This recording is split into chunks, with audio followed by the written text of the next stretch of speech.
Greetings నేనేమో Jesus lord hour saver క్రీస్తునామమున శుభవందనములు. మరి చూసుకున్నట్లయితే మత్తయి సువార్త 5వ అధ్యాయము 21వ వచనం, నరహత్య వద్దు, నరహత్య చేయవద్దు, నరహత్య చేయవద్దు, విమర్శకులు నగరని పూర్వులు చెప్పని మనం మీరు విన్నారు కదా. నేను మీతో చెప్పినదేమనగా, తన సోదరుని మీద కోపపడు ప్రతివాడు విమర్శకు లోనగు, సభకులు విమర్శలోను, తన సోదరుని చూసి వ్యర్థుడా అని చెప్పువాడు మహాసభకు లోనగును, ద్రోహి అని చెప్పువాడు నరకాగ్నికి లోనగును. ఇప్పటి రోజులలో ఏమిటి? ప్రార్థన లేకనే క్రైస్తవులు చాలామంది పడిపోతున్నారు. కరోనా టైంలో జల్లెడ పట్టినట్లు పొట్టంతా రాలిపోయింది. శ్రేష్టమైన వాళ్ళే భూమి మీద ఉన్నారు. కరోనా టైంలో చాలామంది, అంటే అసలు శవాల్ని పాతి పెడదామంటే స్థలం లేకుండా అయిపోయింది. అలాంటి సిచ్యువేషన్లో ఇక్కడేముంది? నరహత్య చేయవద్దు. చాలామంది ధర్మశాస్త్రం పుట్టినప్పుడే ఏమని మోషే పథకం ఏముంది? నరహత్య వద్దు. మరి ఇక్కడ నోటితో అంటేనే నరహత్య అని, తన సహోదరుని చూసి వేస్ట్ ఫెలో అంటారు. రకరకాల మంది రకరకాలుగా తిడతారు. అయితే ఈ క్రైస్తవాత్మ జీవితంలో మీరు ఫలించాలి అంటే, ముందుకెళ్ళాలి అంటే ఏం చేయాలి? మార్టిన్ లూథర్ అనే దైవజనుడు ఏమంటాడంటే, నేను మొదటి 3 గంటలు దేవునికి కేటాయిస్తా అంటాడు. ఒకవేళ అతడు ఉదయం 3 గంటలు లేచిన అనుకోండి, 3 నుంచి 6 దాకా ప్రార్థన చేసుకుంటాడు. ఒకవేళ 4 గంటలకు లేచిన అనుకోండి 7 గంటల వరకు, ఒకవేళ 5 గంటలకు లేచిన అనుకోండి 8 గంటల వరకు. ఈ విధంగా మీరు ఎప్పుడైతే లేస్తారో అప్పుడు మోకాల్లోని 3 గంటలు దేవునికి కేటాయించండి. అప్పుడే మీరు మాటల్లో, చూపుల్లో, తలంపుల్లో కాపాడబడతారు. లేకుంటే ఏమవుతారు? పతనం అయిపోతారు. వైఎస్ రాజశేఖర రెడ్డి చూడండి, అతడు చీఫ్ మినిస్టర్ కాకముందు ఆత్మీయంగా ఉదయకాలం ప్రార్థన, మధ్యాహ్నం కాలం ప్రార్థన, ఆ విధంగా ఉండే. ఎప్పుడైతే మినిస్టర్ అండ్ ప్రోగ్రామ్ షెడ్యూల్ ఉంటుంది కదా, అసలు ఒక్కొక్క రోజు చేసేటి రేపటికి వాయిదేస్తారు. వాళ్ళు ఏడికి వెళ్ళినా కానీ తినే ఆహార పదార్థాలు పెడతారు, అవన్నీ పెడతారు. కాబట్టి తిన్నప్పుడు ప్రార్థన లేక హెలికాప్టర్ వెళ్ళి నల్లమల అడవులలో హెలికాప్టర్ వెళ్ళి పతనం అయిపోయాడు. ప్రార్థన లేకనే, ఉపవాసం లేకనే, ధర్మశాస్త్రం చదవలేకనే. అబ్రహాం లింకన్ అతడు చాలా కష్టాలు పడి అమెరికా ప్రెసిడెంట్ అవుతాడు. తర్వాత ప్రార్థన లేదు. 50 రాష్ట్రాలు పరిపాలించాలి. ఏడికి వెళ్ళినా కానీ బర్గర్లు, పిజ్జాలు, వాళ్ళు తినే ఆహార అలవాట్లు, జ్యూసులు రకరకాల ఉంటాయి. కాబట్టి అవి తీసుకున్నప్పుడు ప్రార్థన లేక, ఉపవాసం లేక, మోషే ధర్మశాస్త్రం చదవలేక, కఠిన రాత్రులతో ఉన్నప్పుడు అతనికి సంహారదూత వచ్చింది. వాషింగ్టన్ DC అనే ప్రాంతంలో లార్డ్ ఫోర్ట్ అనే థియేటర్లో సంహారదూత వచ్చింది. కాబట్టి క్రైస్తవుడు, నువ్వు ఎప్పుడు మేల్కొని ఇంటి నుంచి బయటకు వెళ్తున్నావా? Please test yourself. How is your prayer life? You are spending time with God how many hours per a day? దయచేసి మెమరీ చెక్ చేసుకోండి. మీ ఆత్మీయ జీవితం ఎలా ఉంది? మీరు రోజుకి ఎన్ని గంటలు దేవునికి కేటాయిస్తున్నారు?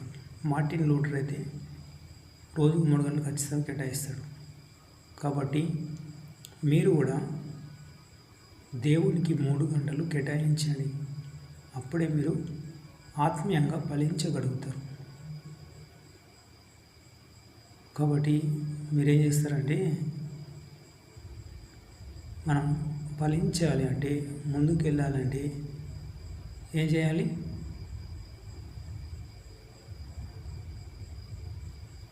ఉపవాసం ఉండాలి, దీవించాలి, ముందుకెళ్ళాలి. అప్పుడే మనం ఫలించగలుగుతాం. So please test yourself. How is your spiritual life? మీరు మాటల్లో పడిపోతున్నారా, చూపుల్లో పడిపోతున్నారా, తలంపుల్లో పడిపోతున్నారా? ఎందుకంటే తను తాను తగ్గించుకున్నవాడు హెచ్చింపబడును, తను తాను హెచ్చించుకున్నవాడు తగ్గింపబడును. చూసారా, మనం మాటల్లో, చూపుల్లో, తలంపుల్లో పరిశుద్ధత కాపాడుకొని తగ్గించుకుంటే ఖచ్చితంగా మనం తగిన సమయం ముందు హెచ్చింపబడతాం. సో మీరు తగ్గించుకుంటూ దేవుని సన్నిధిలో ఎదగండి.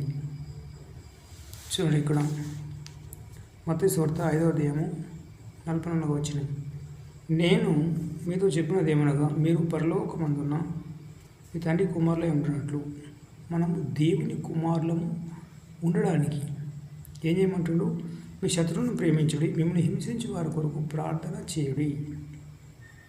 శత్రువును ప్రేమించాలి. దావీదు మహారాజు ఏం చేశాడు?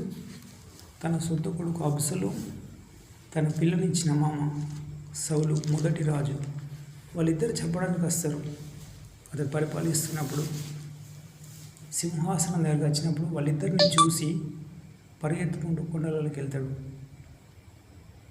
దినమునకు 7 మార్ల ప్రార్థన చేసినప్పుడు వాళ్ళిద్దరూ చంపలేకపోతారు. మరి అదే సౌలుకు గాఢ నిద్ర కలగజేసి, సౌలుకు గాఢ నిద్ర ఉంటుంది. గాఢ నిద్ర వచ్చినప్పుడు అతని కత్తి తీసి సౌలునే చంపచ్చు, కానీ చంపేడా? చంపలే. పక్కపడి రాయెత్తచ్చు, చంపిండా? చంపలేదు. కాబట్టి దావీదు లాంటి శత్రు ప్రేమ గలవాడు ఈ భూమి మీద లేరు.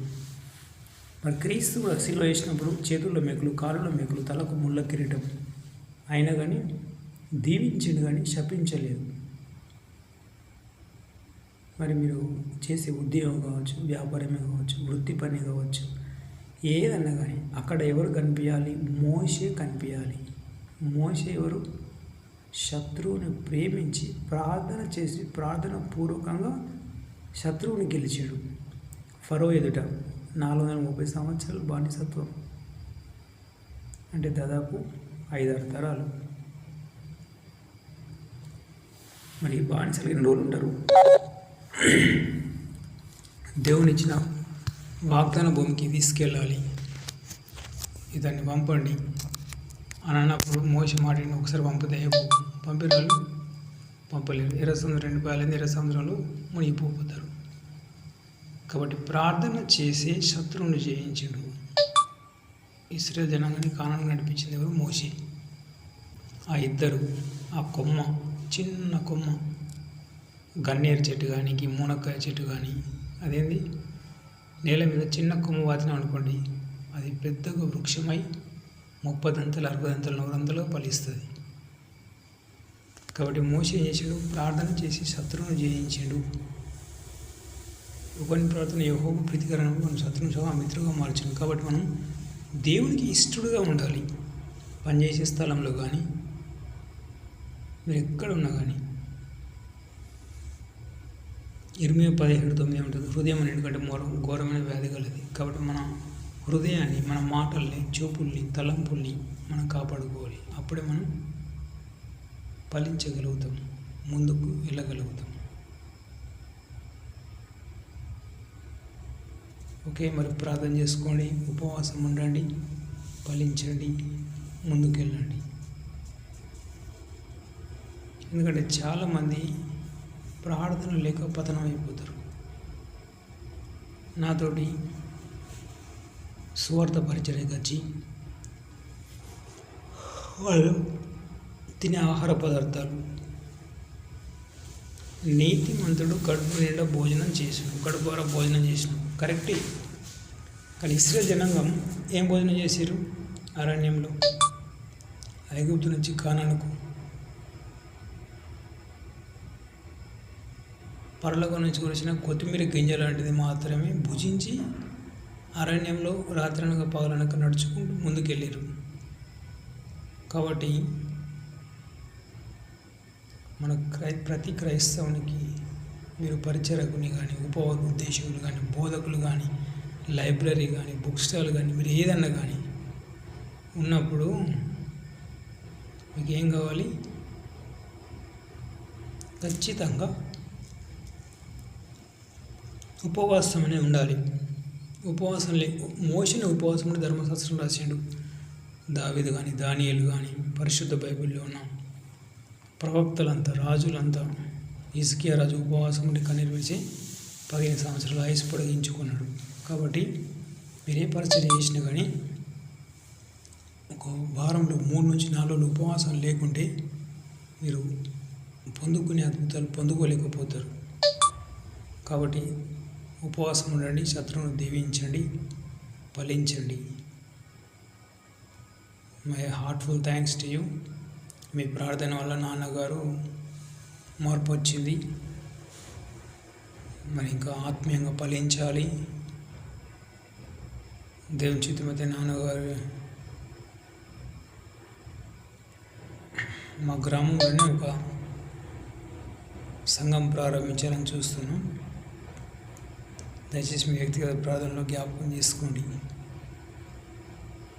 ఎందుకంటే యోబు ఏం చేసిండు? ఎక్కువ ఇతరులను దీవించాడు. ప్రవక్తలంతా అంతే, ఇతరులను దీవించే వాళ్ళు మెండైన ఆశీర్వాదాలు పొందుకున్నారు. కాబట్టి ఇతరులను ఎక్కువ దీవిస్తేనే మనకు దీవెనలు, శపిస్తేనే శాపాలు. తమ్ముని పేరు మోహన్, వాళ్ళ భార్య జమున, శివాని, వాళ్ళ కుటుంబం ఐక్యత కోసం ప్రార్థన చేయండి.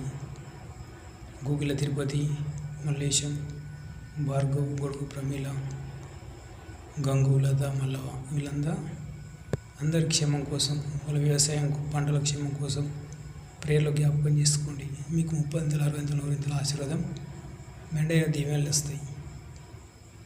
Okay, God bless you. Have a nice day. ఫలించండి, ముందుకెళ్ళండి. Praise the lord.